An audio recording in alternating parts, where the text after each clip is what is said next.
மத்திய இணையமைச்சர் பொன் ராதாகிருஷ்ணன் அளித்த உறுதிமொழி நிறைவேற்றப்படும் என நம்பிக்கையுடன் காத்திருப்பதாக தேசிய தென்னிந்திய நதிகள் இணைப்பு சங்கத்தின் தலைவர் ஐயா கண்ணு தெரிவித்திருக்கிறார். டெல்லி ஜந்தர் மந்தரில் தமிழக விவசாயிகளோடு காத்திருக்கும் போராட்டத்தில் ஈடுபட்டுள்ள நிலையில் புதிய தலைமுறைக்கு அளித்த பேட்டியில் அவர் இதனை கூறியிருக்கிறார்.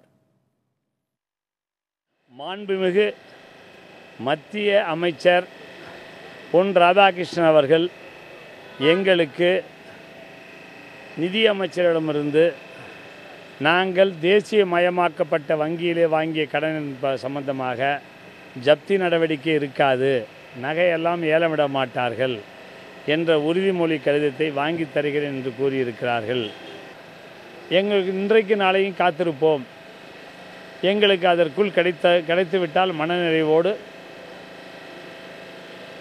சென்னை செல்வோம். அதேபோல் தமிழக முதலமைச்சர்களும் தமிழக முதலமைச்சரும் 2 அமைச்சர்கள் இங்கே வந்து எங்களை பிரதம மந்திரியிடம் கூட்டிக் கொண்டு செல்வதாகவும் கூறுகிறார்கள். பிரதம மந்திரி அப்பாயின்மெண்ட் கேட்டு பண்ணுறேன்னு சொல்கிறாங்க. ஒரு சமயம் அப்படி அது நடந்தாலும் நாங்கள் எங்களுடைய போராட்டத்தை கைவிட்டு செல்லுவோம். இப்படி எங்களுக்கு இதெல்லாம் ஒன்றுமே நடக்கலை, எங்கள் கோரிக்கைலாம் நிறைவேற்றப்படவில்லை, நடக்கவில்லை என்றால் நாங்கள் இங்கே டெல்லியை விட்டு போக மாட்டோம், இங்கேயே இருப்போம், தொடர்ந்து இருப்போம்.